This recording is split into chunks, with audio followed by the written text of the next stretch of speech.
이렇게 한 45명이 애굽 땅에 들어가게 돼서 한 400년이 이제 흘렀습니다. 몇 명이나 되었을까요? 한 400년 정도 흐르자 75명의 사람들이 한 250만 명이나 되는 큰 민족으로 이렇게 성장하게 되는 겁니다. 이렇게 많은 사람들이 이렇게 된 거예요. 그처럼 이스라엘이 번성하게 된 겁니다. 특별히 요셉이 총리였던 그 영향이 컸죠. 총리의 보호 아래 있었기 때문에 마음 놓고 이렇게 평안하게 살 수가 있었을 것입니다.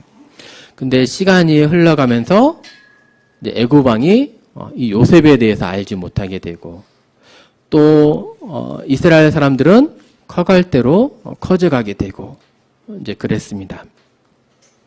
애굽 왕이 가만히 보게 되니까 이스라엘 민족이 이제 위협이 되는 거예요. 혹시 적군이 쳐들어오게 될 때 이스라엘 민족이 적군과 연합해가지고 우리를 공격하면 어떻게 하지? 우리나라가 위험할 수도 있겠다. 우리가 먼저 손을 써야 되겠다. 이 민족들을 확실히 우리가 좀 잡아놔야 되겠다. 이런 생각을 이렇게 하는 겁니다. 그래서 이 애굽을 알지 못하는 요셉을 알지 못하는 애굽 왕이 이스라엘을 종으로 삼습니다. 그래서 많은 건축물들을 짓게 하는데 라암셋이라고 하는 이제 애굽의 경계 지역에 있는 요새 도시를 짓게 하고 또 비돔이라고 하는 국고성 거기에 이제 뭐 곡식이라든지 병기라든지 이러한 것을 이제 저장을 해두는 그 성읍을 이렇게 만들게 된 거죠. 애굽에는 이렇게 이제 이런 건축물들로 유명한 도시, 스케일도 엄청 큰 건축물들로 유명한 도시 아닙니까? 이제 피라미드 한쪽의 길이가 200m가 넘는다고 그래요. 높이도 한 150m 정도나 되는 어마어마한 이런 건축물들을 만드는 그러한 나라였습니다. 아마 이러한 건축물들을 짓는 데에 이제 이스라엘 민족들이 노동을 이제 한 거죠. 그들이 이렇게 흙 이기기와 벽돌 굽기와 농사의 여러 가지 일들을 노예가 되면서 이렇게 시킴을 당한 겁니다. 아주 엄하게 애굽 사람들이 이스라엘 민족들을 종부리듯이 이렇게 한 것입니다. 근데 이렇게 종이 되어서 이렇게 시련을 당해도 그들이 자꾸 번성해 가는 거예요. 그들의 숫자가 줄지 않고 자꾸만 늘어가는 겁니다. 그래서 애굽 왕이 이렇게 도저히 이렇게 가만히 놔둬서는 안 되겠다 이렇게 생각을 하게 되고 결국 아들을 낳게 되면 아들은 죽이고 딸은 살려두라 이렇게 명합니다. 그래서 그 당시에 많은 이러한 이스라엘의 이 남자 아기들이 이렇게 죽임을 당했습니다. 근데 이제 레위 지파에 속하는 한 가족이 있었어요. 자녀를 낳았는데 자녀가 너무 이쁜 거예요. 죽일 수가 없는 거예요. 그래서 아기를 감춥니다. 아기가 울면은 입을 틀어막고 해서 아기가 태어나지 않는 것처럼 이렇게 꾸밉니다. 근데 3개월이 지나는 거예요. 아기의 목소리가 점점 커지는 거예요. 더 이상 숨길 수가 없었습니다. 그래서 이제 결단을 내리게 되는데 아이를 버리기로 이렇게 합니다. 그 피부치를 이제 버리기로 한 거예요. 나일강의 갈대숲에 이렇게 상자를 이렇게 만들어 가지고 물이 안 들어오게 역청을 칠하고 진흙을 바르고 해서 아기를 떠나 보냅니다. 이 과정을 그의 누나, 이 아기의 어린 누나가 이름이 미리암이었어요. 이 과정을 다 지켜봅니다. 아기를 이렇게 떠나 보내게 되는데요. 신기한 것은 이 갈대숲에 누가 찾아오게 되냐면 바로 왕의 딸 공주가 목욕하러 또 찾아오는 거예요. 이때 그러면서 아기가 오니까 아이를 발견을 하게 되고 아기를 보니까 이 공주가 아기가 너무 이쁜 거예요. 그래서 이 아기를 자신이 키우려고 이렇게 마음을 먹습니다. 그때 재치 있게 짠 하고 등장한 사람이 바로 미리암, 자기의 이 아기의 친누나였죠. 미리암입니다. 미리암이 나타나면서 뭐라고 했겠습니까? 네. 혹시 유모가 필요하십니까? 이제 이렇게 말을 하는 거예요. 눈치가 참 빠르다 하는 생각이 드는데, 이 바로왕의 공주가 아기를 이뻐하는 것을 보고 아기를 키우려고 하는 것 같으니까, 후딱 나타나가지고 혹시 유모가 필요하지 않으세요? 이렇게 말을 하는 겁니다. 그래, 맞다. 내가 유모가 필요하다. 유모를 데리고 오면 좋겠다. 이렇게 말을 합니다. 이 미리암이 그때 이 명을 받고 누구를 데려와요? 자신의 친엄마를 또 이렇게 데려오는 겁니다. 자신의 친엄마를 데려와서 아기를 다시 도로 받고, 아기를 키워달라. 내가 싹스를 주겠다. 싹스를 받고 이제 자신의 그 셋째 아이, 친아이를 키우는 겁니다.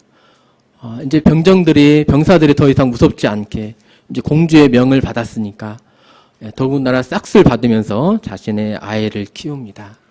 자신의 품안에서 이렇게 아이를 키우는 거예요. 그러면서 이 아이에 대해서 뭐라고 알려줄까요? 젖을 떼게 되면 다시 이제 공주 앞으로 가게 되겠죠? 그때 뭐라고 얘기를 해줬을까요? 곧 떠나보내게 될 이 아이, 자신의 정체성에 대해서 너는 히브리 사람이야. 너는 애굽 사람이 아니야. 너는 히브리 사람인 것을 기억해야 된다. 너는 이스라엘 사람이야. 이렇게 말을 해줬을 것입니다. 그것이 아마 이 아기의 이름은 바로 이제 모세였는데요. 물에서 건짐을 받았다라고 하는 그 뜻으로 공주가 모세라고 이름을 지었는데, 이 모세는 자기 어머니의 음성을 수도 없이 기억을 했을 것입니다. 모세가 이제 장성하게 되었어요. 애굽에서 이렇게 왕자처럼 키움을 받았습니다. 모든 학식들에 대해서 이렇게 다 배운 거예요. 또 왕자로서의 그러한 학문을 배웠으니까, 또 군사적인 지식을 배웠으니까 체력적인 훈련을 다 이렇게 배웠습니다. 그가 장성하게 되어서 어느 날 밖에 이렇게 나가 봅니다. 근데 무엇을 보았냐면 그때 애굽 사람이 노예인 이 이스라엘 사람을 학대하는 것을 보는 거예요. 애굽 사람이 이 이스라엘 사람을 채찍으로 막 치는 거예요. 그러니까 자신은 이스라엘 사람인 거 알잖아요. 마음에 욱하는 그러한 마음에 이제 사로잡히게 됩니다. 그때 좌우를 둘러서 아무도 없는 것을 살펴보게 되고, 자신의 동족인 이 사람을, 이 노예를 치는 것을 보았을 때 이 애굽 사람을 이렇게 한번 이렇게 때리게 됩니다. 주먹으로 치게 되었는데 이 애굽 사람이 죽은 거예요. 그래서 모래에 아무도 못 받겠지 하면서 모래에 이렇게 감추게 이렇게 됩니다. 근데 아무도 못 본 줄로 알았는데 이 사건이 왕에게까지 알려지게 된 거예요. 왕이 이 모세가 그러한 일을 행했음을 알게 되고 모세를 죽이려고 합니다. 그래서 모세는 왕의 눈을 피해서 멀리 미디안 땅, 지금의 사우디아라비아 그 땅으로 이렇게 도망을 하게 됩니다. 하루아침에 애굽의 왕자에서 이제 도망자 신세가 이렇게 되는 겁니다. 근데 뭔가 좀 이상하죠? 애굽 왕의 신분이었던 자가 사람 한 명을 죽였다고 그래서 이렇게 어떻게 도망자 신세가 될 수 있을까? 애굽 왕자의 권세가 이렇게 약했나? 뭔가 좀 이상하잖아요? 근데 이 당시의 역학관계를 보면, 그럴 수 있겠다는 생각이 드는데요. 모세를 건진 그 어머니, 바로 공주의 이름은 하세수트입니다. 투트모스 1세가 왕이었는데 정실 부인과의 사이에서 이 하세수트라고 하는 이 딸만 낳게 됩니다. 첩을 통해서 낳은 아들이 있는데 그 사람이 바로 투트모스 2세입니다. 정신 부인은 하세수트 딸을만을 낳게 돼요. 근데 이제 여자애니까 이 투트모스 2세가 이어서 왕이 됩니다. 왕권을 강화하기 위해서 정실 부인의 소생인 하세수트와 투트모스 2세가 결혼을 이렇게 하게 돼요. 결혼을 이렇게 해서 부부가 됩니다. 근데 또 하세수트가 자녀를 낳는데 아들을 낳지를 못하는 거예요. 또 딸만 딸 하나를 또 낳습니다. 이제 그러던 중에 모세를 발견하게 되고 모세를 양아들로 이제 삼는 거죠.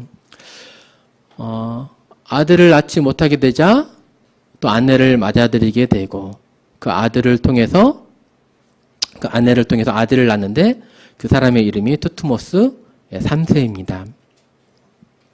근데 어느 날 갑자기 투트모스 2세가 갑자기 요절하는 거예요. 갑자기 죽는 거예요. 그러니까 누가 왕이 되냐면 그래도 아들인 투트모스 3세가 3살 때에 이렇게 왕이 됩니다. 근데 나이가 너무 어리니까 섭정을 이렇게 하세수트가 섭정을 이제 하게 됩니다. 자, 그런데요, 왕은 나이가 어리고 하세수트가 섭정을 하게 되고, 만약에 투트모스 3세가 죽게 되면은 누가 왕이 될까요? 이쪽으로 이제 이어지겠죠. 하세수트가 왕이 되면서 또 왕권을 누구에게 물려줄 수 있어요? 모세에게 물려줍니다. 그러면 투트모스 3세의 입장에서는 모세가 가시와도 같은 그런 존재인 거예요. 투트모스 3세와 그를 따르는 사람들은 모세가 정말 이제 가시인 겁니다. 근데 보니까 모세가 어떻게 한 거예요? 모세는 히브리 사람이고 이스라엘 사람이고 이스라엘 사람을 위해서 애굽 사람을 죽이는 사건이 발생한 거예요. 그러니까 이 투트모스 3세 쪽에서 정말 기회를 잘 만난 거죠. 이때가 기회인 거죠. 모세를 죽이려고 이렇게 하는 것입니다. 그래서 모세는 이때 이렇게 이제 도망을 이렇게 미디안 땅으로 갈 수밖에 없었습니다. 한순간에 왕자의 위치에서 이제 도망자 신세가 이렇게 됩니다. 나중에 투트모스 3세는 아메노텝 2세라고 하는 아들을 낳게 되고 이 아들이 이제 왕이 됩니다.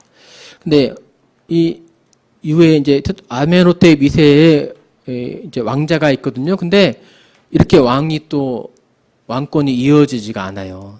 왜 왕권이 이어지지 않는지 그 사건도 오늘 볼 수 있습니다.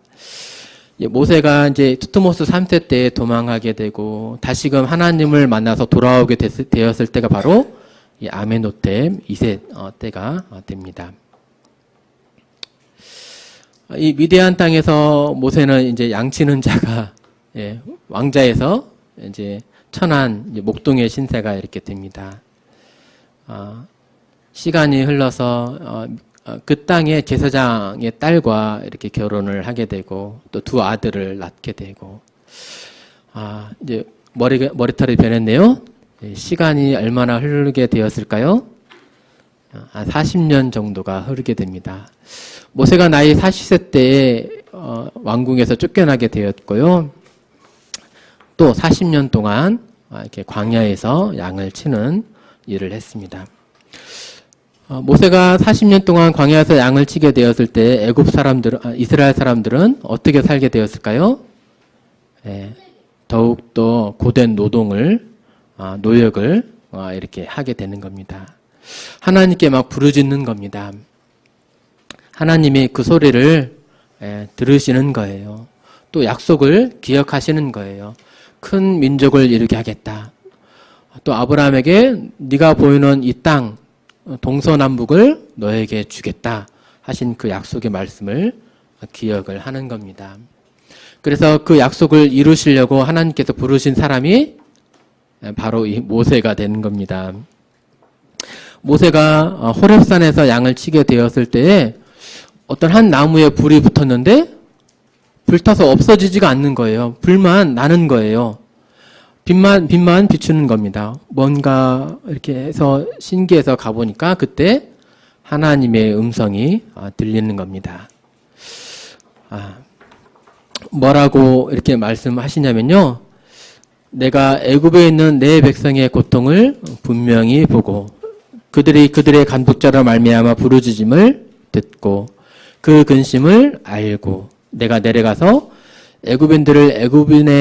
그들을 애굽인의 손에서 건져내고 그들을 그 땅에서 인도하여 아름답고 광대한 땅 팔레스타인 땅에 데려가는 하노라 이렇게 말씀하십니다. 주님이 보고 듣고 알고 계신 것 이스라엘의 고통을 이렇게 친히 보시고 들으시고 알고 계신 겁니다. 그래서 건져내고 인도하고 가나안 땅으로 데려가겠다 이렇게 말씀하십니다. 왕이 되었다가 이제 목동의 신세가 된 이 모세 뭐라고 했을까요? 네, 제가 가겠습니다. 인도하여 내겠습니다. 이렇게 말했을까요? 예, 아니요, 하나님, 제가 누구이기에 바로 앞에 가서 그렇게 말을 하겠습니까? 예. 이렇게 말을 하게 되죠. 그때 하나님께서 보여주신 기적이 있었는데 바로 두 가지 기적. 지팡이를 던지라. 그러니까 그 지팡이가 뱀이 됩니다. 다시 꼬리를 잡으라 하니까 그 지팡이가 뱀이 다시 지팡이가 되죠. 또 네 손을 네 품 안에 넣어보아라 하니까 손이 문둥병에 걸리고 다시금 네 품 속에 넣어보아라. 그러니까 다시금 이제 손이 온전해지게 됩니다. 하나님께서 이것이 바로 내가 너와 함께하는 증거다. 이 기적들을 그들 앞에 보여주어라. 내가 큰 이적들을 베풀면서 그들을 인도해내겠다. 행하는 자는 네가 아니라 바로 나다. 이렇게 하면서 모세를 보내시게 됩니다. 모세가 그 크고 두려운 왕 바로 앞에 이렇게 서게 됩니다. 하나님이 보이신 이 기적, 문둥병의 기적도 보이고 또 지팡이를 이렇게 던지면서 뱀이 되게 하는 그러한 기적도 보입니다. 그러면서 하나님께서 말씀하시길 내 백성을 보내라고 하셨습니다. 우리가 하나님의 말씀대로 광야에 가서 하나님을 예배하겠습니다. 이렇게 말을 했습니다. 애굽 왕이 뭐라고 그랬을까요? 한 목동이 찾아와서 왕 앞에 자신 앞에 히브리 사람 이 노예들을 보내라라고 이렇게 말을 하는 겁니다. 왕의 입장에서는 얼마나 생뚱맞았겠습니까? 그렇겠죠? 네. 그가 하는 말이 있습니다. 바로가 이르되 여호와가 누구이기에 내가 그의 목소리를 듣고 이스라엘을 보내겠느냐? 나는 여호와를 알지 못하니 이스라엘을 보내지 아니하리라. 이 사람들이 게으르니까 자신의 신들을 섬기겠다. 예배하겠다 하는구나. 내가 이제는 더 그 노동을 더욱더 엄하게 하겠다. 이렇게 하면서 더욱 고생을 시켰습니다. 근데요, 사실은 누가 왕이시죠? 하나님이 왕이세요. 애굽 왕 바로는 몰랐지만 하나님이 만왕의 왕이십니다. 지금 모세가 하나님께로부터 받은 말씀, 어명을 받아가지고 한 인간인 천한 인간인 이 바로 앞에 어명을 지금 말하는 것입니다. 근데 바로는 하나님이 누구신지를 알지 못했어요. 그러면서 여호와가 누구에게 이렇게 그런 말을 하느냐? 이렇게 이제 말을 이제 하는 거죠. 하나님이 이 사실을 보시고 내가 누구인지를 이렇게 보여주겠다. 이렇게 말을 하시는데요. 이 사건 이후에 히브리 사람들의 노동이 더욱 엄해졌습니다. 전에 벽돌을 이렇게 만들었었는데 벽돌을 만들려면 집이 있었어야 됐어요. 근데 바로 왕이 이제는 집도 주지 않아요. 만들 재료들을 주지를 않아요. 그러면서 벽돌 숫자는 똑같이 만들래요. 더욱더 고된 노동에 시달리게 되고 또 이 모세를 원망을 이제 하게 됩니다. 모세가 이 되어지는 상황을 봤을 때 하나님의 말씀을 전했는데 오히려 원망만 듣고 낭망이 되는 그 일이 나게 되자 하나님 앞에 나아가게 되는데요. 하나님이 이 모세에게 다시금 이렇게 말씀하시는 거예요. 나는 여호와라. 내가 애굽 사람의 무거운 짐 밑에서 너희를 빼내며 너희의 노역에서 너희를 건지며 편팔과 여러 큰 심판들로서 너희를 속량하여 너희를 내 백성으로 삼고 나는 너희의 하나님이 되리니 나는 애굽 사람의 무거운 짐 밑에서 너희를 빼낸 너희의 하나님 여호와인 줄 너희가 알리라. 내가 아브라함과 이삭과 야곱에게 주기로 맹세한 땅으로 너희를 인도하고 그 땅을 너희에게 주어 기업을 삼게 하리라. 나는 여호와라 하셨다 하라. 하나님께서 내가 하겠다라고 하신 그 말씀이 있습니다. 혹시 찾아보시겠습니까? 뭘 하겠다 지금 말씀하셨죠? 예, 맞습니다. 유찬이 맞습니다. 이따가 선물 드릴게요. 네, 너희를 빼내겠다. 애굽 사람의 무거운 밑에서 너희를 빼내겠다. 그 다음에요, 너희의 노역에서 그들의 노역에서 너희를 건지겠다. 또 큰 심판들로서 너희를 속량 구원하여 내겠다. 이렇게 말씀을 하십니다. 그리고 너희를 내 백성으로 삼고 너희의 하나님이 되겠다. 또 아브라함과 이삭과 야곱에게 주기로 맹세한 땅으로 너희를 인도하겠다.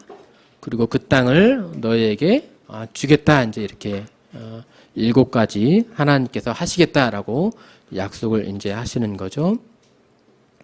애굽의 바로 왕은 여호와가 누구에게 이러한 말을 하느냐? 나는 여호와를 알지 못한다 하는데요. 하나님께서 그에게 여호와가 누구이신지를 자신의 능력을 보이시면서 큰 심판을 내리시면서 하나님이 누구이신지를 이렇게 말씀을 하십니다. 첫 번째 하나님께서 내리시겠다 말씀하신 것은 피재앙입니다. 애굽은 나일강을 신성시 여겼죠. 나일강을 통해서 많이 풍족하게 지내는 겁니다. 나일강 삼각주 때문에 그냥 곡식 씨만 뿌리면 열매가 곡식에 이렇게 맺히는 거예요. 나일강이 그들에게 얼마나 감사했겠습니까? 그러면서 나일강을 신으로 이렇게 섬겼었죠. 근데 하나님께서 이 나일 강물을 피가 되게 하겠다. 이렇게 말씀을 하시는 겁니다.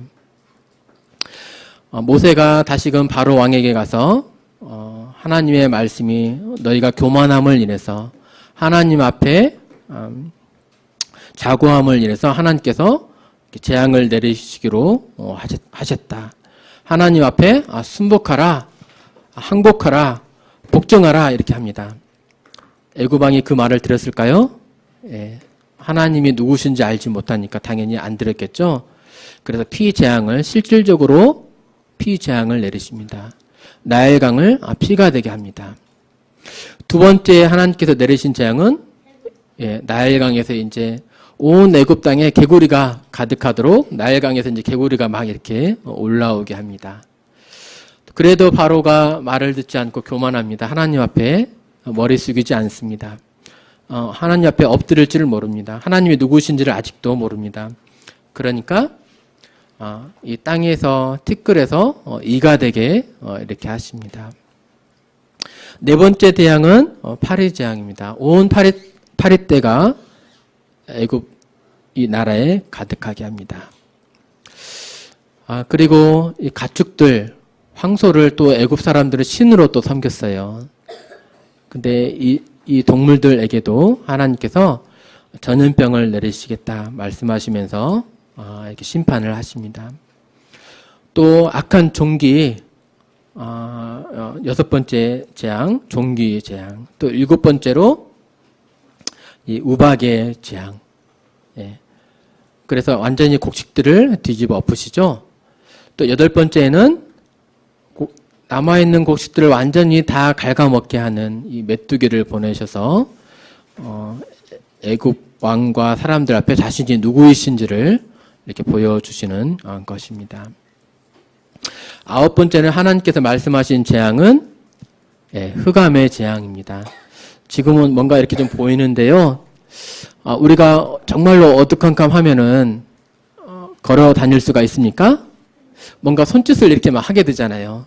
한 발짝 디디기가 어렵잖아요. 하나님께서 어떠한 흑암의 재앙을 내리시냐면 더듬을 만한 그러한 흑암의 재앙을 내리십니다.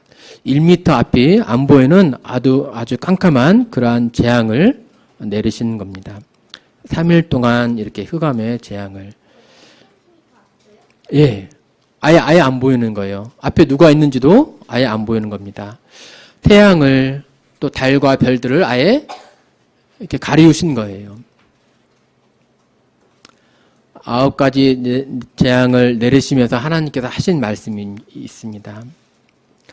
애굽 사람이 나를 여호와인 줄 알리라. 하나님께서 이 재앙을 내리신 목적이 무엇이냐면 애굽 사람들이 내가 창조주다. 내가 만왕의 왕이다.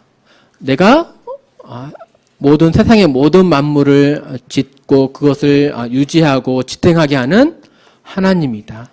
내가 만물의 주권자이다. 내가 유일한 참 신이다. 이것을 보여주는 겁니다. 이 사건을 통해서 애굽 사람에게만 자신이 어떠하신 분인지를 보여주신 것일까요? 이 사건을 듣고 본 모든 사람들이 하나님이 어떠하신 분인지를 알게 해주시는 겁니다. 사실 애굽에는 많은 신들이 있었어요. 그들이 신이라 생각하는 많은 우상들을 하나님 대신에 섬겨온 겁니다. 나일강을 섬겼다고 말했죠. 나일강의 신 크눈과 하필을 그들은 신으로 섬겼습니다. 또 개구리조차도 섬겼어요. 왜요? 개구리는 알을 많이 낳으니까. 또 올챙이가 변해서 개구리가 되니까 부활과 다산의 신이라고 하는 헥트를 개구리 형상의 신을 섬겼습니다. 또 땅의 신 셉이라고 하는 그 신을 섬겼고요. 또 특이하게 곤충은 우리가 더럽다 얘기지만 곤충의 신 하트콕이라고 하는 신도 섬기고, 또 황소, 또 암소 아피스와 하도르라고 하는 신을 섬기고, 또 으스레의 신 이모텝, 또 하늘의 신 누트, 대기의 신 수, 곤충의 재앙을 막는 신 세라피스, 그 유명한 태양의 신 라, 또 여신 세케트, 이렇게 섬긴 겁니다. 근데 이러한 재앙들을 하나님께서 내리신 그 이유가 무엇일까요? 이러한 애굽 사람들이 섬기던 그러한 신들이 참 신이 아님을 보여주는 거예요. 그 신들을 농락하는 거예요. 개구리의 신이 개구리가 나오지 못하도록 막을 수 있었습니까? 개구리의 신이라면 이 신에게 뭔가 요구를 했을 때 개구리를 다시금 물속에 들어가게 할 수 있었어야죠. 또 나일강의 신에게 뭔가 이렇게 나일강의 신이 있었다면 다시금 물이 온전하게 할 수 있었어야죠. 황소의 신이 있었다면, 으스르의 신이 있었다면 죽어가는 동물들, 곤충들도 살릴 수 있었어야죠. 근데 하나님의 재앙 앞에 이들은 완전히 무기력했습니다. 아무런 힘이 없었습니다. 애굽이 신기던 그러한 우상들이 참 신이 아님을, 오직 하나님만이 신이시고 주권자이심을 보여주는 것입니다. 바로왕이 이렇게 9가지 재앙을 당하면서 조금씩 뭔가 깨닫게 됩니다. 한번 이제 재앙을 4번째 당했을 때는요, 그래 가거라 이렇게 말을 합니다. 근데 너무 멀리 가지는 말라 이렇게 합니다. 갔다가 빨리 와라는 그런 의미죠. 하나님의 어명을 받았는데 그 어명 앞에 조금 일부분만 순종하고 일부분은 순종하지 않고 이래도 될까요? 하나님의 말씀을 순종하는데 이 정도면 충분한가요? 하나님은 이런 부분적인 순종을 받으실 그런 분이 아니세요. 어미하신 하나님 앞에, 주권자이신 하나님 앞에 모두 온전히 순종하는 것이 합당합니다. 하물며 재판장 앞에 서더라도 판사 앞에 서더라도 판사 앞에 일부만 순종하면 됩니까? 판사가 재판을 내렸을 때 1,000만 원 벌금을 때리면 한 뭐 100만 원 내고 900만 원은 뭐 이렇게 내지 않고 일부는 지키고 일부는 지키지 않고 이럴 수 있습니까? 세상의 재판장 앞에 서라도 온전히 다 지키잖아요.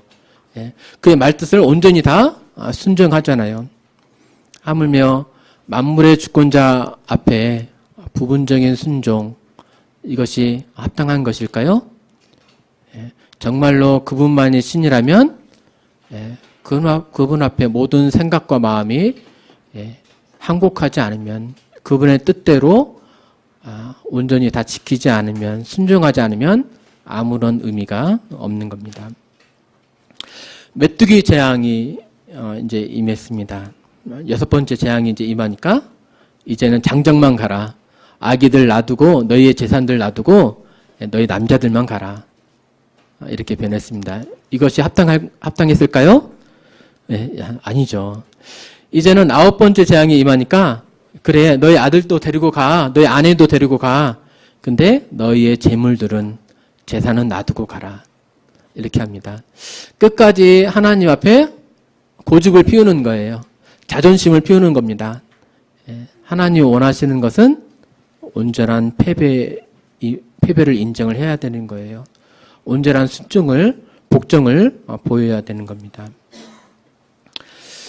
하나님께서 이제 마지막 재앙 한 가지를 준비하십니다. 그 재앙은 죽음의 재앙입니다. 바로 왕의 장자에서부터 노예의 장자, 그리고 가축의 처음 난 것에 이르기까지 모든 장자, 첫 태생을 죽이겠다 하는 겁니다. 사실 장자가 의미하는 것은 뭐죠? 장자는 그 집의 대표예요. 모든 사람이 죽는 것과 다름이 없어요. 하나님이 이 장자를 죽이시면서 자신이 생명의 주관자임을 보여주시는 그러한 것입니다. 이 사건이 일어나기 전에 이스라엘 백성들을 하나님이 죽이시면 안 되잖아요? 자신의 백성들을 죽이시면 안 되잖아요? 근데 이스라엘 백성들을 어떻게 심판을 면케하시냐면, 이 죽음의 사자를 어떻게 면케하시냐면 이렇게 말씀을 하십니다. 어린 양을 준비를 해라. 그리고 그 어린 양을 잡아서 그 피를 가져다가 너희가 사는 집 문에 위쪽에도 바르고 좌우 문설주에도 이렇게 발라라. 이 피를 보고 죽음의 사자가 넘어갈 것이다. 그리고 너희는 집 밖에 나오지도 말고 집 안에서 그 어린 양의 고기를 먹으라. 이렇게 말씀을 하십니다. 그래서 실질적으로 이스라엘 사람들이 양을 잡아다가 피를 이렇게 몸 바깥에 피를 바릅니다. 저는 잘 기억은 나진 않는데 우리나라에도 이런 비슷한 그런 뭐 의식들이 있었다고 그래요. 팥죽을 동진달에요. 팥죽을 이렇게 문 앞에 이렇게 발랐다고 하는데 이렇게 비슷한 풍속이 있었습니다. 내가 피를 볼 때에 너희를 넘어가리니 재앙이 너희에게 내려 멸하시지 아니하리라. 이렇게 했습니다. 6월절에 대한 이 사건에 대한 영상을 이렇게 좀 봐보겠습니다. For all the elders of Israel, and he said to them, God has spoken to me. This day is the beginning of your journey to the promised land. Tonight, you must eat nothing but unleavened bread and the meat of lamb. Let each of you take the blood of the lamb and mark your doors, and don't leave your homes until morning. For tonight, the Lord God will come, and he will deal with your oppressors, and will shield you from the destroyer. When death sees the mark of lamb's blood on your doors, he will pass over your homes. He will not hurt any of you. But once we leave this land, you must remember and celebrate this night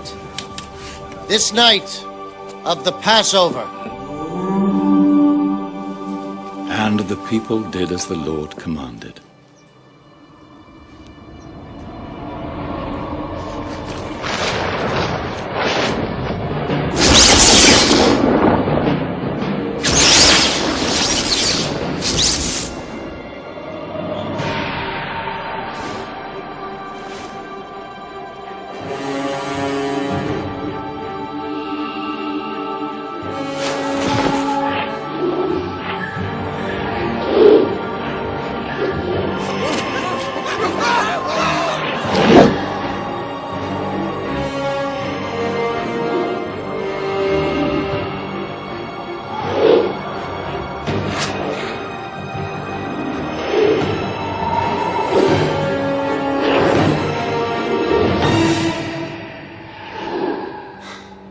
Death has just passed us by.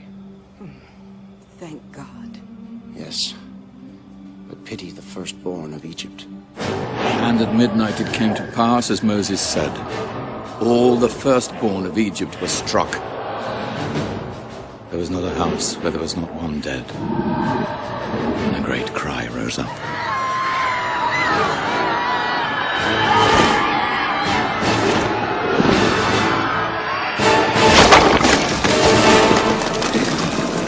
Oh, great God, Ra! No! Not my son! 네. 네, 여기까지 보겠습니다. 네, 이렇게 이제 죽음의 사자가 임했고, 말씀해 보니까, 바로를 포함한 애굽의 모든 사람들이 이 심판을 당하게 됩니다. 모세가 피를 바를 것을, 죽음의 사자가 임할 것을 애굽 사람들에게도 말해줬거든요. 실질적으로 이스라엘 사람들은 모두 다 이렇게 행하고 있는 것을 애굽 사람들은 보았거든요. 그런데 죽음을 한 사람도 피하지 못했습니다. 왜 죽음을 피하지 못했을까요? 무엇을 안 했기 때문에요? 예, 하나님의 말씀에 복종하지 않았기 때문에, 그 피를 바르지 않았기 때문에, 그 피가 발라진 그 집 안에 거하지 않았기 때문에 그들은 죽음의 사자를 통해서 심판을 당하게 되었습니다. 임방과 좌우 설주가 바로 여기입니다. 문 옆에 또 위에가 이렇게 좌우 설주, 위에가 임방이 되겠습니다. 한번 다음 중 안전한 곳은 어디일까요? 그냥 1번은 그냥 집, 2번은 문에 피를 조금 바른 집, 3번은 아주 힘센 사람이 사는 엄청난 군대를 가진 그러한 사람, 왕이 사는 궁궐, 4번은 너무나 무서워서 피를 잔뜩 바른 집. 네, 어디가 안전할까요? 네? 네. 여기서 기준은 무엇이냐면 문이 크고 작고가 중요한 것이 아니고 피가 있느냐 없느냐가 중요해요. 예. 하나님께서 말씀하시기를 내가 피를 볼 때에 너희를 넘어가겠다. 죽음의 사자가 넘어가겠다라고 했거든요. 피를 조금 발랐건 많이 발랐건 상관이 없습니다. 예. 피가 발라져 있냐 발라져 있지 않느냐가 중요합니다. 그래서 이 바로 왕이 장자를 잃게 되거든요. 이 죽음의 고통을 맛보게 된 거예요. 그래서 어떻게 합니까? 그때서야 자신이 패배를 인정을 하게 되는 거예요. 예. 애굽 사람들을 애굽 모든 사람들도 그러한 고통을 당하게 되고 드디어 이제 이스라엘 사람들을 보내게 됩니다. 이스라엘 사람들에게 있어서는 이 날이 승리의 날이 되는 거예요. 노예에서 이제 해방이 되는 그 날이 되는 겁니다. 바로 영광의 탈출이 이렇게 있게 되는 겁니다. 엑소더스 출애굽하는 날이 되는 겁니다. 바로 왕이 이때 순복하고 하나님을 제대로 알았으면 되는데 죽음에 이제 자신의 아들의 죽음을 맛보게 되고 또 그러면서 이제 이 당시에 애굽의 병거는 세계 최강이었죠. 예, 이것을 이용을 해서 내가 죽으면 죽었지 하면서 원수를 갚겠다 하면서 하나님 앞에 끝까지 이렇게 대적하고 고집부리고 교만한 모습을 보이게 되는데요. 탈출한 이스라엘 백성들을 모든 병거를 데리고 이제 따라가게 됩니다. 그런데 이스라엘 백성들이 뒤에서는 병거가 오는 것을 보고 또 앞에는 큰 바다 홍해가 가로막고 있는 겁니다. 이스라엘 사람들이 너무 두려워했습니다. 이제 모세를 이제 막 자신의 인도자인 모세를 막 다급하게 막 하는 겁니다. 우리가 무덤이 없어가지고 여기서 지금 죽게 하려고 지금 우리를 이끌어낸 거냐? 그때 모세가 뭐라고 합니까? 너희는 가만히 서서 너희를 위해서 행하시는 여호와의 구원을 보라라고 말씀합니다. 무엇을 계획한 것일까요? 예, 이때 모세가 지팡이를 땅에 대자 하나님께서 큰 바람을 불게 하시면서 이렇게 홍해를 가르게 하십니다. 마치 이렇게 바다 가운데 이렇게 길이 이렇게 나섰을까요? 많은 사람이 이렇게 지나간 것처럼 이렇게 큰 바다 홍해를 마른 땅으로 하나님께서 건너가게 하시는 겁니다. 이 과정을 지켜보고 하나님의 어떠하심을 이렇게 눈으로 보았다면 여기서 멈췄어야 되거든요. 교만하면 안 되거든요. 근데 자신의 생각을 끝까지 밀고 가는 고집부르는 그러한 바로 결국 어떻게 됩니까? 멈췄어야 됐는데 끝까지 자신의 생각을 원수를 갚겠다 하면서 밀고 가다가 결국은 물에 생매장 당하게 됩니다. 오늘 이 출애굽과 유월절 이렇게 사건을 이렇게 보여드리게 되었는데요. 하나님이 어떠하신 분인지 오늘 좀 이렇게 알게 되셨습니까? 하나님만이 유일하신 참 하나님이십니다. 참 신이십니다. 그 외에 다른 어떠한 신들이 없습니다. 단순히 나무 조각, 돌 조각, 새겨놓은 우상에 불과한 것입니다. 어떤 관념, 생각 그 이상의 이하의 것도 아닙니다. 살아계신 분은 하나님이세요. 이 하나님은 만물의 주권자이십니다. 모든 세상의 만물들을 창조하셨고 그것을 지탱하시고 유지하시는 그러한 분이세요. 우리가 살게 하시는 그러한 분이 바로 하나님이신 겁니다. 근데 그 하나님 앞에 우리가 어떠한 생각과 마음 자세를 가져야 되겠습니까? 하나님 앞에 자신의 생각과 계획대로 하나님의 말씀이 분명히 들려졌음에도 불구하고 일부만 복종한다든지 하나님의 뜻은 그렇고요. 제 생각은 따로 있습니다. 한다든지 이것이 하나님 앞에 온전하신 것입니까? 하나님이 정말 유일하신 참 하나님이라면 정말 창조주라면 그분은 우리의 일부분의 복종이 아니고 온전한 복종을 받으시기에 합당하신 분입니다. 우리의 모든 생각과 마음을 내려놓고 그분의 뜻과 말씀 앞에 우리는 복종해야 할 것입니다. 그것이 하나님 앞에 이렇게 합당한 것입니다. 네, 이상 말씀을 경청해 주셔서 감사드리고요. 다음 시간에는 하나님의 말씀 계명, 십계명에 대해서 말씀을 드리도록 하겠습니다. 네, 경청해 주셔서 감사합니다.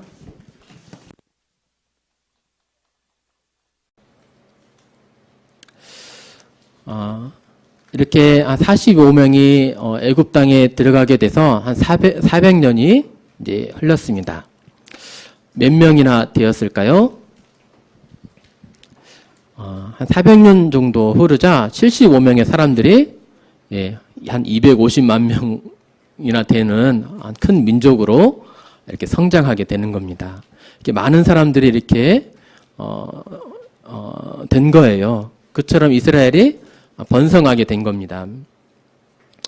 특별히 요셉이 총리였던 그 영향이 컸죠. 총리의 보호 아래 있었기 때문에 마음 놓고 이렇게 평안하게 살 수가 있었을 것입니다. 근데 시간이 흘러가면서 이제 애굽 왕이 이 요셉에 대해서 알지 못하게 되고 또 이스라엘 사람들은 커갈 대로 커져가게 되고 이제 그랬습니다. 애굽 왕이 가만히 보게 되니까 이스라엘 민족이 이제 위협이 되는 거예요. 혹시 적군이 쳐들어오게 될 때에 이스라엘 민족이 적군과 연합해가지고 우리를 공격하면 어떻게 하지? 우리나라가 위험할 수도 있겠다. 우리가 먼저 손을 써야 되겠다. 이 민족들을 확실히 우리가 좀 잡아놔야 되겠다. 이런 생각을 이렇게 하는 겁니다. 그래서 이 애굽을 알지 못하는 요셉을 알지 못하는 애굽 왕이 이스라엘을 종으로 삼습니다. 그래서 많은 건축물들을 짓게 하는데 라암셋이라고 하는 이제 애굽의 경계 지역에 있는 요새 도시를 짓게 하고 또 비돔이라고 하는 국고성 거기에 이제 뭐 곡식이라든지 병기라든지 이러한 것을 이제 저장을 해두는 그 성읍을 이렇게 만들게 된 거죠.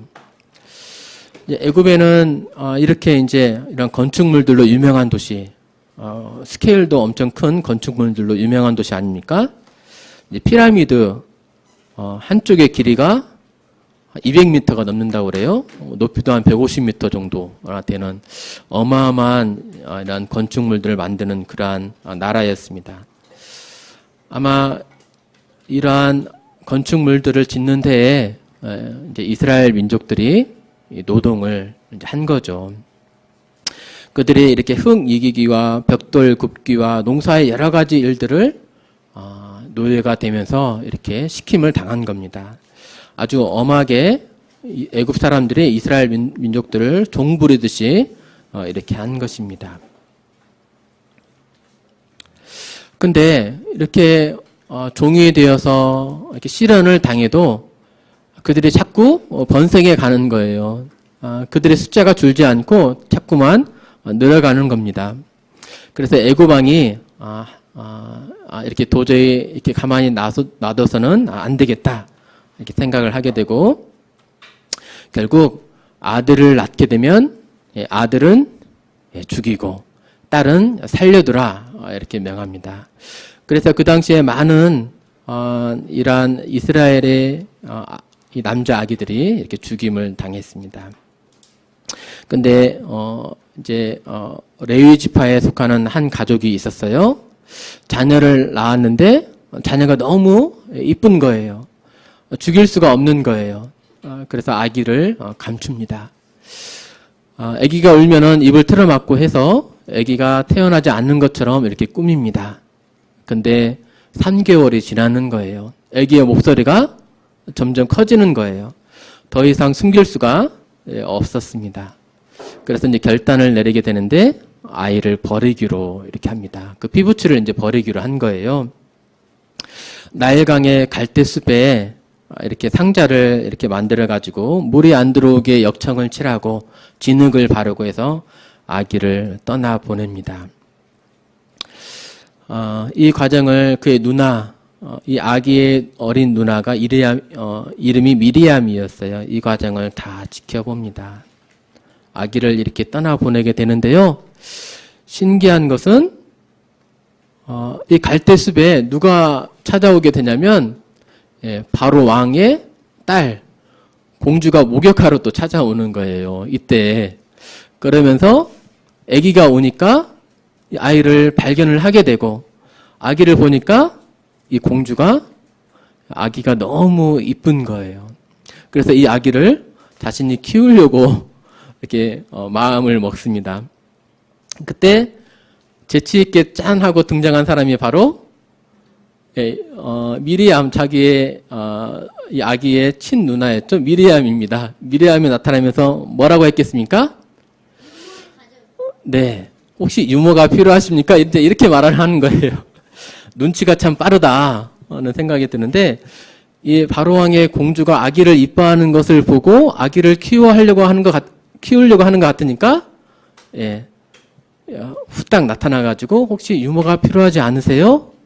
이렇게 말을 하는 겁니다. 그래 맞다. 내가 유모가 필요하다. 유모를 데리고 오면 좋겠다. 이렇게 말을 합니다. 이 미리암이 그때 이 명을 받고 누구를 데려와요? 예, 자신의 친엄마를 또 이렇게 데려오는 겁니다.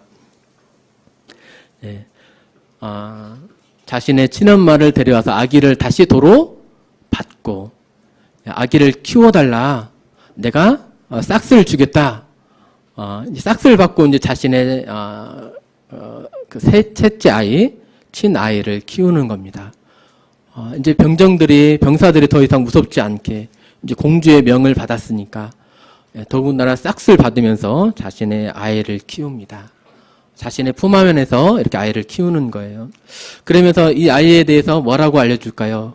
젖을 떼게 되면 다시 이제 공주 앞으로 가게 되겠죠?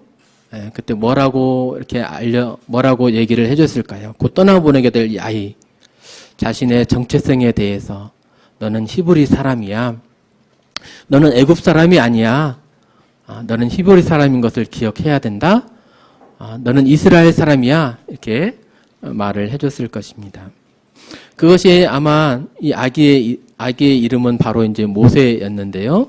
물에서 건짐을 받았다라고 하는 그 뜻으로 공주가 모세라고 이름을 지었는데, 이 모세는 자기 어머니의 음성을 수도 없이 기억을 했을 것입니다. 모세가 이제 장성하게 되었어요. 애굽에서 이렇게 왕자처럼 키움을 받았습니다. 모든 학식들에 대해서 이렇게 다 배운 거예요. 또 왕자로서의 그러한 학문을 배웠으니까, 또 군사적인 지식을 배웠으니까 체력적인 훈련을 다 이렇게 배웠습니다. 그가 장성하게 되어서 어느 날 밖에 이렇게 나가 봅니다. 근데 무엇을 보았냐면 그때 애굽 사람이 노예인 이 이스라엘 사람을 학대하는 것을 보는 거예요. 애굽 사람이 이 이스라엘 사람을 채찍으로 막 치는 거예요. 그러니까 자신은 이스라엘 사람인 거 알잖아요. 마음에 욱하는 그러한 마음에 이제 사로잡히게 됩니다. 그때 좌우를 둘러서 아무도 없는 것을 살펴보게 되고, 자신의 동족인 이 사람을, 이 노예를 치는 것을 보았을 때 이 애굽 사람을 이렇게 한번 이렇게 때리게 됩니다. 주먹으로 치게 되었는데 이 애굽 사람이 죽은 거예요. 그래서 모래에 아무도 못 받겠지 하면서 모래에 이렇게 감추게 이렇게 됩니다. 근데 아무도 못 본 줄로 알았는데 이 사건이 왕에게까지 알려지게 된 거예요. 왕이 이 모세가 그러한 일을 행했음을 알게 되고 모세를 죽이려고 합니다. 그래서 모세는 왕의 눈을 피해서 멀리 미디안 땅, 지금의 사우디아라비아 그 땅으로 이렇게 도망을 하게 됩니다. 하루아침에 애굽의 왕자에서 이제 도망자 신세가 이렇게 되는 겁니다. 근데 뭔가 좀 이상하죠? 애굽 왕의 신분이었던 자가 사람 한 명을 죽였다고 그래서 이렇게 어떻게 도망자 신세가 될 수 있을까? 애굽 왕자의 권세가 이렇게 약했나? 뭔가 좀 이상하잖아요? 근데 이 당시의 역학관계를 보면, 그럴 수 있겠다는 생각이 드는데요. 모세를 건진 그 어머니, 바로 공주의 이름은 하세수트입니다. 투트모스 1세가 왕이었는데 정실 부인과의 사이에서 이 하세수트라고 하는 이 딸만 낳게 됩니다. 첩을 통해서 낳은 아들이 있는데 그 사람이 바로 투트모스 2세입니다. 정신 부인은 하세수트 딸을만을 낳게 돼요. 근데 이제 여자애니까 이 투트모스 2세가 이제 이어서 왕이 됩니다. 왕권을 강화하기 위해서 정실 부인의 소생인 하세수트와 투트모스 2세가 결혼을 이렇게 하게 돼요. 결혼을 이렇게 해서 부부가 됩니다. 근데 또 하세수트가 자녀를 낳는데 아들을 낳지를 못하는 거예요. 또 딸만 딸 하나를 또 낳습니다. 이제 그러던 중에 모세를 발견하게 되고 모세를 양아들로 이제 삼는 거죠. 아들을 낳지 못하게 되자 또 아내를 맞아들이게 되고 그 아내를 통해서 아들을 낳는데 그 사람의 이름이 투트모스 3세입니다. 근데 어느 날 갑자기 투트모스 2세가 갑자기 요절하는 거예요. 갑자기 죽는 거예요. 그러니까 누가 왕이 되냐면 그래도 아들인 투트모스 3세가 3살 때에 이렇게 왕이 됩니다. 근데 나이가 너무 어리니까 섭정을 이렇게 하세수트가 섭정을 이제 하게 됩니다. 자, 그런데요. 왕은 나이가 어리고 하세수트가 섭정을 하게 되고 만약에 투트모스 3세가 죽게 되면은 누가 왕이 될까요? 이쪽으로 이제 이어지겠죠. 하세수트가 왕이 되면서 또 왕권을 누구에게 물려줄 수 있어요? 모세에게 물려줍니다. 그러면 투트모스 3세의 입장에서는 모세가 가시와도 같은 그런 존재인 거예요. 투트모스 3세와 그를 따르는 사람들은 모세가 정말 이제 가시인 겁니다. 근데 보니까 모세가 어떻게 한 거예요? 모세는 히브리 사람이고 이스라엘 사람이고 이스라엘 사람을 위해서 애굽 사람을 죽이는 사건이 발생한 거예요. 그러니까 이 투트모스 3세 쪽에서 정말 기회를 잘 만난 거죠. 이때가 기회인 거죠.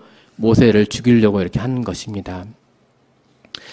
그래서 모세는 이때 이렇게 이제 도망을 이렇게 미디안 땅으로 갈 수밖에 없었습니다. 한순간에 왕자의 위치에서 이제 도망자 신세가 이렇게 됩니다. 나중에 투트모스 3세는 아메노텝 2세라고 하는 아들을 낳게 되고 이 아들이 이제 왕이 됩니다.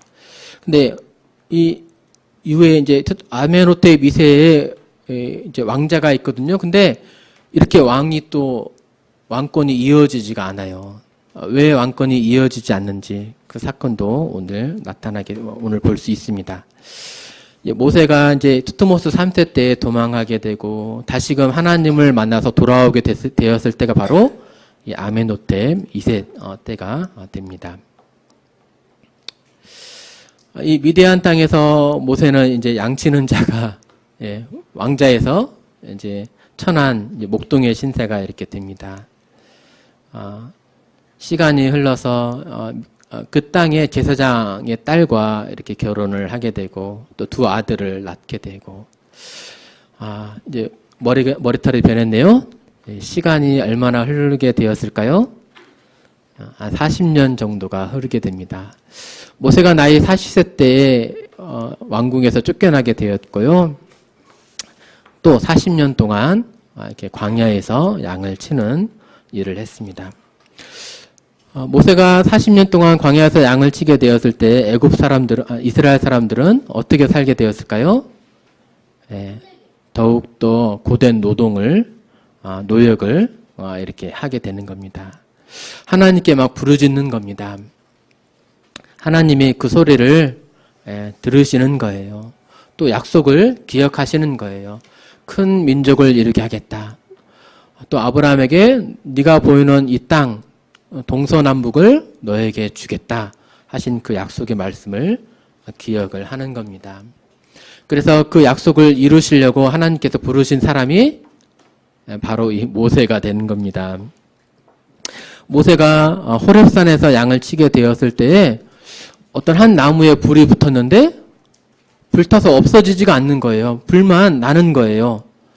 빛만 비추는 겁니다. 뭔가 이렇게 해서 신기해서 가보니까 그때 하나님의 음성이 들리는 겁니다.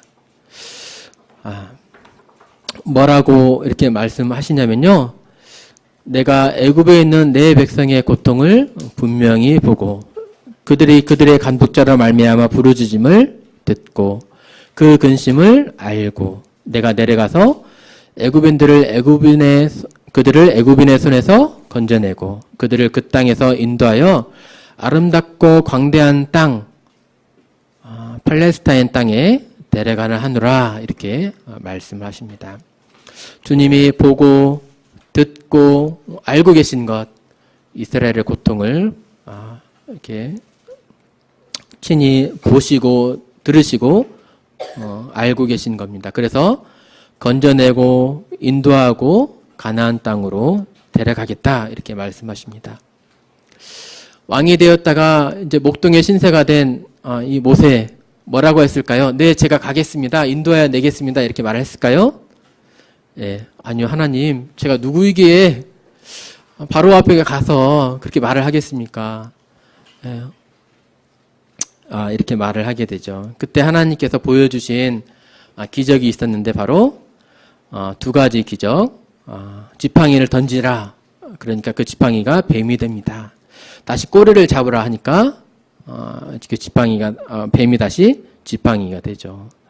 또 네 손을 네 품 안에 넣어보아라 하니까 손이 문둥병에 걸리고 다시금 네 품 속에 넣어보아라. 그러니까 다시금 이제 손이 온전해지게 됩니다. 하나님께서 이것이 바로 내가 너와 함께하는 증거다. 이 기적들을 그들 앞에 보여주어라. 내가 큰 이적들을 베풀면서 그들을 인도해내겠다. 행하는 자는 네가 아니라 바로 나다. 이렇게 하면서 모세를 보내시게 됩니다. 모세가 그 크고 두려운 왕 바로 앞에 이렇게 서게 됩니다. 하나님이 보이신 이 기적, 문둥병의 기적도 보이고 또 지팡이를 이렇게 던지면서 뱀이 되게 하는 그런 기적도 보입니다. 그러면서 하나님께서 말씀하시길 내 백성을 보내라고 하셨습니다. 우리가 하나님의 말씀대로 광야에 가서 하나님을 예배하겠습니다. 이렇게 말을 했습니다. 애굽 왕이 뭐라고 그랬을까요? 한 목동이 찾아와서 왕 앞에 자신 앞에 히브리 사람 이 노예들을 보내라라고 이렇게 말을 하는 겁니다. 왕의 입장에서는 얼마나 생뚱맞았겠습니까? 그렇겠죠? 네. 그가 하는 말이 있습니다. 바로가 이르되 여호와가 누구이기에 내가 그의 목소리를 듣고 이스라엘을 보내겠느냐? 나는 여호와를 알지 못하니 이스라엘을 보내지 아니하리라. 이 사람들이 게으르니까 자신의 신들을 섬기겠다. 예배하겠다 하는구나. 내가 이제는 더 그 노동을 더욱더 엄하게 하겠다. 이렇게 하면서 더욱 고생을 시켰습니다. 근데요, 사실은 누가 왕이시죠? 하나님이 왕이세요. 애굽 왕 바로는 몰랐지만 하나님이 만왕의 왕이십니다. 지금 모세가 하나님께로부터 받은 말씀, 어명을 받아가지고 한 인간인 천한 인간인 이 바로 앞에 어명을 지금 말하는 것입니다. 근데 바로는 하나님이 누구신지를 알질 못했어요. 그러면서 여호와가 누구에게 이렇게 그런 말을 하느냐? 이렇게 이제 말을 이제 하는 거죠. 하나님이 이 사실을 보시고 내가 누구인지를 이렇게 보여주겠다. 이렇게 말을 하시는데요. 이 사건 이후에 히브리 사람들의 노동이 더욱 엄해졌습니다. 전에 벽돌을 이렇게 만들었었는데 벽돌을 만들려면 집이 있었어야 됐어요. 근데 바로 왕이 이제는 집도 주지 않아요. 만들 재료들을 주지를 않아요. 그러면서 벽돌 숫자는 똑같이 만들래요. 더욱더 고된 노동에 시달리게 되고 또 이 모세를 원망을 이제 하게 됩니다. 모세가 이 되어지는 상황을 봤을 때 하나님의 말씀을 전했는데 오히려 원망만 듣고 낭망이 되는 그 일이 나게 되자 하나님 앞에 나아가게 되는데요. 하나님이 이 모세에게 다시금 이렇게 말씀하시는 거예요.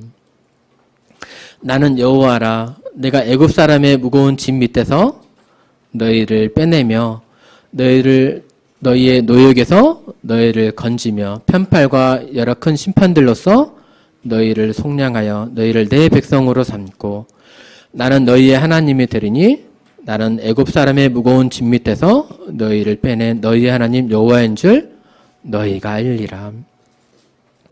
내가 아브라함과 이삭과 야곱에게 주기로 맹세한 땅으로 너희를 인도하고 그 땅을 너희에게 주어 기업을 삼게 하리라. 나는 여호와라 하셨다 하라. 하나님께서 내가 하겠다라고 하신 그 말씀이 있습니다.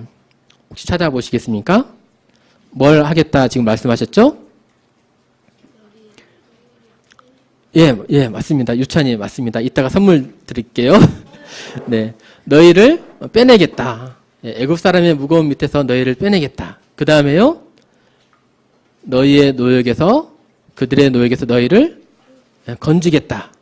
또 큰 심판들로서 너희를 속량 구원하여 내겠다. 이렇게 말씀을 하십니다. 그리고 너희를 내 백성으로 삼고 너희의 하나님이 되겠다. 또 아브라함과 이삭과 야곱에게 주기로 맹세한 땅으로 너희를 인도하겠다. 그리고 그 땅을 너희에게 주겠다. 이제 이렇게 7가지 하나님께서 하시겠다라고 약속을 이제 하시는 거죠. 애굽의 바로 왕은 여호와가 누구에게 이러한 말을 하느냐? 나는 여호와를 알지 못한다 하는데요. 하나님께서 그에게 여호와가 누구이신지를 자신의 능력을 보이시면서 큰 심판을 내리시면서 하나님이 누구이신지를 이렇게 말씀을 하십니다. 첫 번째 하나님께서 내리시겠다 말씀하신 것은 피재앙입니다. 애굽은 나일강을 신성시 여겼죠. 나일강을 통해서 많이 풍족하게 지내는 겁니다. 나일강 삼각주 때문에 그냥 곡식 씨만 뿌리면 열매가 곡식이 이렇게 맺히는 거예요. 나일강이 그들에게 얼마나 감사했겠습니까? 그러면서 나일강을 신으로 이렇게 섬겼었죠. 근데 하나님께서 이 나일 강물을 피가 되게 하겠다. 이렇게 말씀을 하시는 겁니다. 모세가 다시금 바로 왕에게 가서 하나님의 말씀이 너희가 교만함을 인해서 하나님 앞에 자고함을 인해서 하나님께서 재앙을 내리시기로 하셨다. 하나님 앞에 순복하라, 항복하라, 복종하라 이렇게 합니다. 애굽 왕이 그 말을 들었을까요? 예, 하나님이 누구신지 알지 못하니까 당연히 안 들었겠죠. 그래서 피재앙을 실질적으로 피재앙을 내리십니다. 나일강을 피가 되게 합니다. 두 번째 하나님께서 내리신 재앙은 나일강에서 이제 온 애굽 땅에 개구리가 가득하도록 나일강에서 이제 개구리가 막 이렇게 올라오게 합니다. 그래도 바로가 말을 듣지 않고 교만합니다. 하나님 앞에 머리 숙이지 않습니다. 하나님 앞에 엎드릴 줄 모릅니다. 하나님이 누구신지를 아직도 모릅니다. 그러니까 이 땅에서 티끌에서 이가 되게 이렇게 하십니다. 네 번째 재앙은 파리 재앙입니다. 온 파리떼가 애굽 이 나라에 가득하게 합니다. 그리고 이 가축들 황소를 또 애굽 사람들을 신으로 또 섬겼어요. 근데 이 동물들에게도 하나님께서 전염병을 내리시겠다 말씀하시면서 이렇게 심판을 하십니다.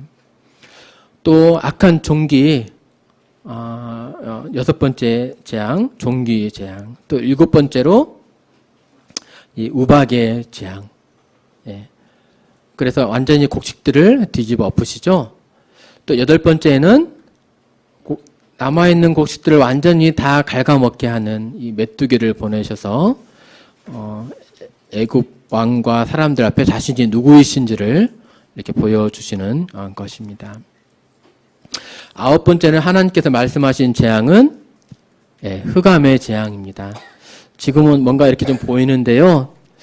우리가 정말로 어두컴컴하면은 걸어 다닐 수가 있습니까? 뭔가 손짓을 이렇게 막 하게 되잖아요.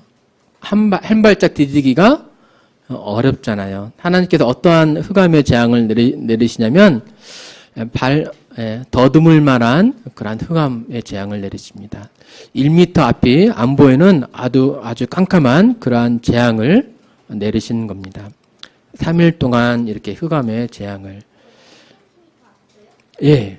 아예 안 보이는 거예요. 앞에 누가 있는지도 아예 안 보이는 겁니다. 태양을 또 달과 별들을 아예 이렇게 가리우신 거예요. 9가지 재앙을 내리시면서 하나님께서 하신 말씀이 있습니다. 애굽 사람이 나를 여호와인 줄 알리라. 하나님께서 이 재앙을 내리신 목적이 무엇이냐면 애굽 사람들이 내가 창조주다. 내가 만왕의 왕이다. 내가 모든 세상의 모든 만물을 짓고 그것을 유지하고 지탱하게 하는 하나님이다. 내가 만물의 주권자이다. 내가 유일한 참 신이다. 이것을 보여주는 겁니다. 이 사건을 통해서 애굽 사람에게만 자신이 어떠하신 분인지를 보여주신 것일까요? 이 사건을 듣고 본 모든 사람들이 하나님이 어떠하신 사람임을, 어떠하신 분인지를 알게 해주시는 겁니다. 사실 애굽에는 많은 신들이 있었어요. 그들이 신이라 생각하는 많은 우상들을 하나님 대신에 섬겨온 겁니다. 나일강을 섬겼다고 말했죠. 나일강의 신 크눔과 하피를 그들은 신으로 섬겼습니다. 또 개구리조차도 섬겼어요. 왜요? 개구리는 알을 많이 낳으니까. 또 올챙이가 변해서 개구리가 되니까 부활과 다산의 신이라고 하는 헥트를 개구리 형상의 신을 섬겼습니다. 또 땅의 신 셉이라고 하는 그 신을 섬겼고요. 또 특이하게 곤충은 우리가 더럽다 얘기지만 곤충의 신 하트콕이라고 하는 신도 섬기고, 또 황소, 또 암소 아피스와 하도르라고 하는 신을 섬기고, 또 으스레의 신 이모텝, 또 하늘의 신 누트, 대기의 신 수, 곤충의 재앙을 막는 신 세라피스, 그 유명한 태양의 신 라, 또 여신 세케트, 이렇게 섬긴 겁니다. 근데 이러한 재앙들을 하나님께서 내리신 그 이유가 무엇일까요?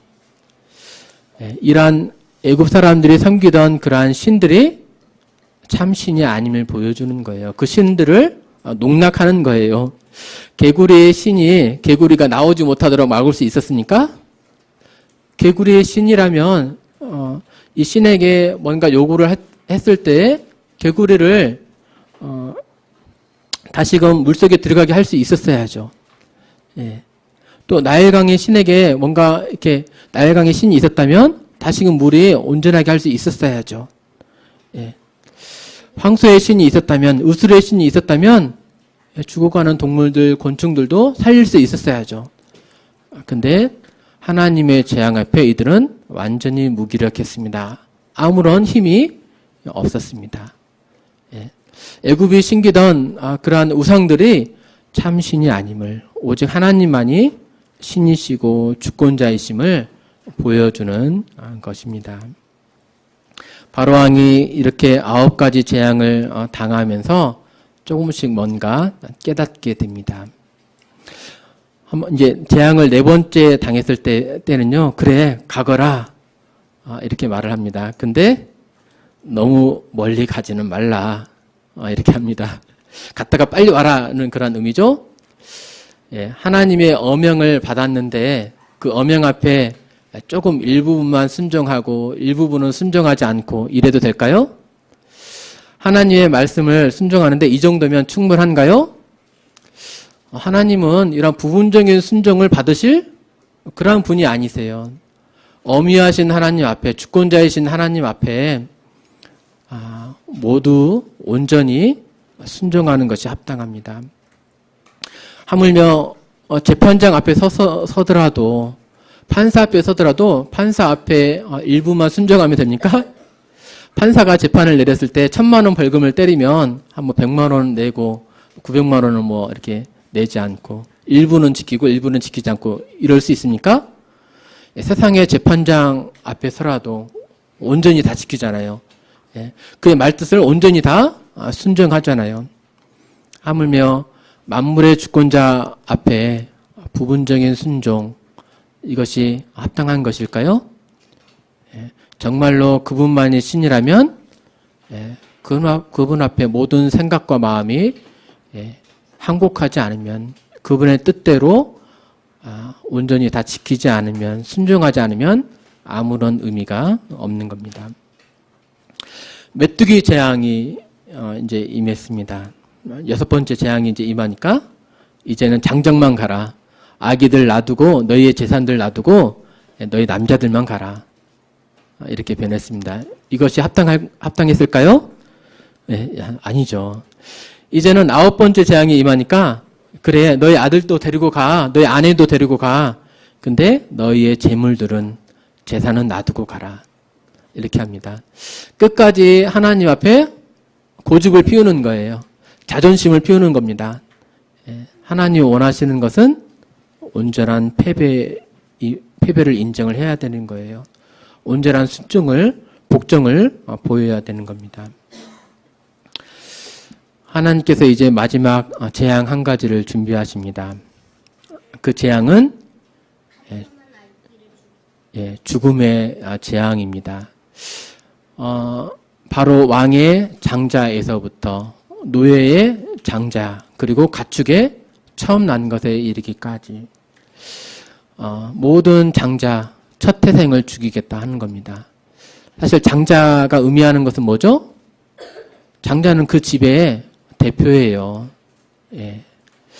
모든 사람이 죽는 것과 다름이 없어요. 하나님이 이 장자를 죽이시면서 자신이 생명의 주관자임을 보여주시는 그러한 것입니다. 이 사건이 일어나기 전에 이스라엘 백성들을 하나님이 죽이시면 안 되잖아요? 자신의 백성들을 죽이시면 안 되잖아요? 근데 이스라엘 백성들을 어떻게 심판을 면케하시냐면, 이 죽음의 사자를 어떻게 면케하시냐면 이렇게 말씀을 하십니다. 어린 양을 준비를 해라. 그리고 그 어린 양을 잡아서 그 피를 가져다가 너희가 사는 집 문에 위쪽에도 바르고 좌우 문설주에도 이렇게 발라라. 이 피를 보고 죽음의 사자가 넘어갈 것이다.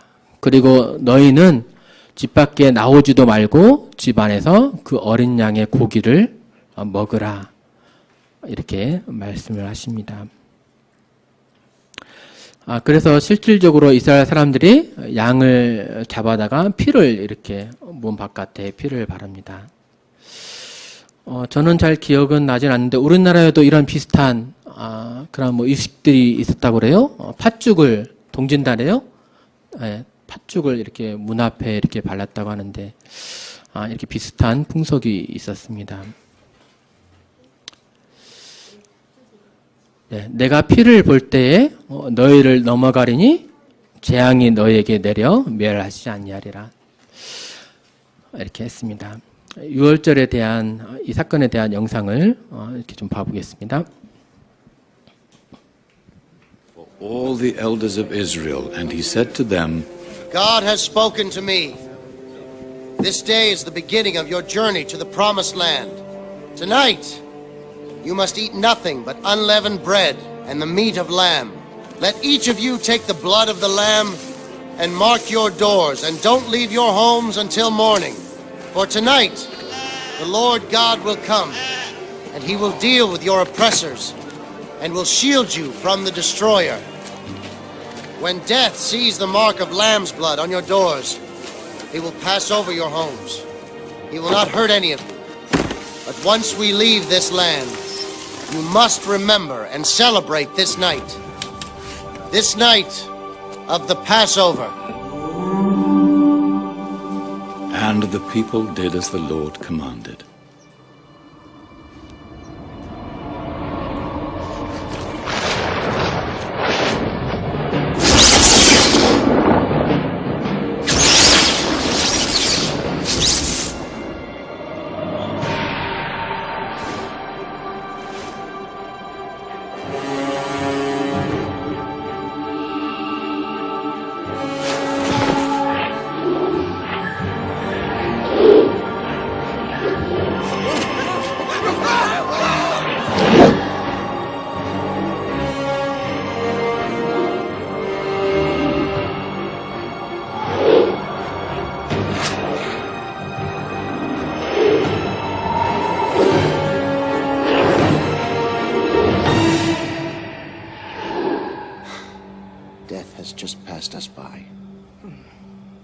God.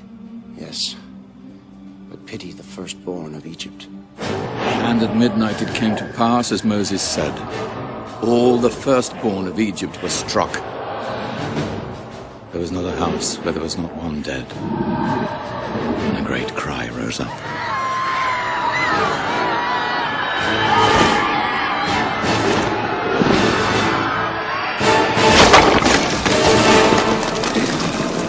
Oh, great God, Ra! No! Not my son!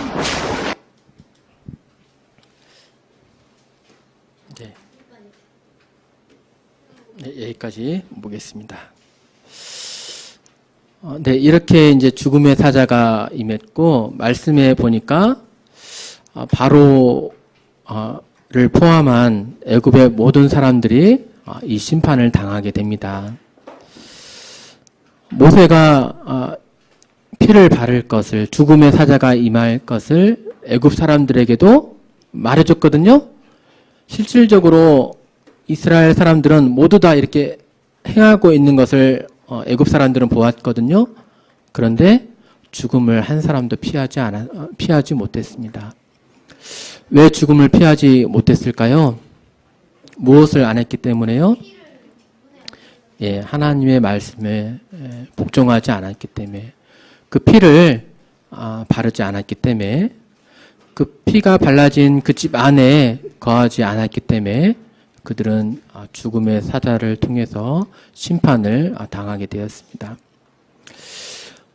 임방과 좌우 설주가 바로 여기입니다. 문 옆에 또 위에가 이렇게 좌우 설주, 위에가 임방이 되겠습니다. 한번 다음 중 안전한 곳은 어디일까요? 그냥 1번은 그냥 집, 2번은 문에 피를 조금 바른 집, 3번은 아주 힘센 사람이 사는 엄청난 군대를 가진 그러한 사람, 왕이 사는 궁궐, 4번은 너무나 무서워서 피를 잔뜩 바른 집. 네, 어디가 안전할까요? 네? 네. 여기서 기준은 무엇이냐면 문이 크고 작고가 중요한 것이 아니고 피가 있느냐 없느냐가 중요해요. 예. 하나님께서 말씀하시기를 내가 피를 볼 때에 너희를 넘어가겠다. 죽음의 사자가 넘어가겠다라고 했거든요. 피를 조금 발랐건 많이 발랐건 상관이 없습니다. 예. 피가 발라져 있냐 발라져 있지 않느냐가 중요합니다. 그래서 이 바로 왕이 장자를 잃게 되거든요. 이 죽음의 고통을 맛보게 된 거예요. 그래서 어떻게 합니까? 그때서야 자신이 패배를 인정을 하게 되는 거예요. 예. 애굽 모든 사람들도 그러한 고통을 당하게 되고 드디어 이제 이스라엘 사람들을 보내게 됩니다.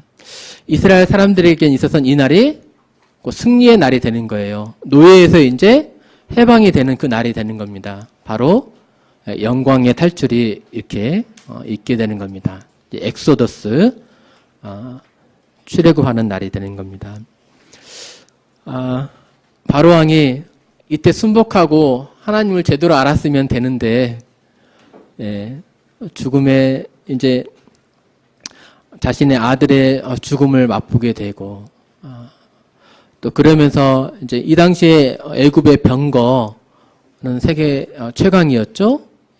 이것을 이용을 해서 내가 죽으면 죽었지 하면서 원수를 갚겠다 하면서 하나님 앞에 끝까지 이렇게 대적하고 고집부리고 교만한 모습을 보이게 되는데요.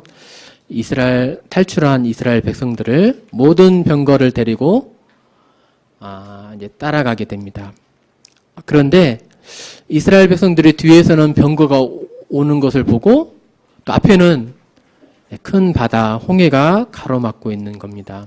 이스라엘 사람들이 너무 두려워했습니다.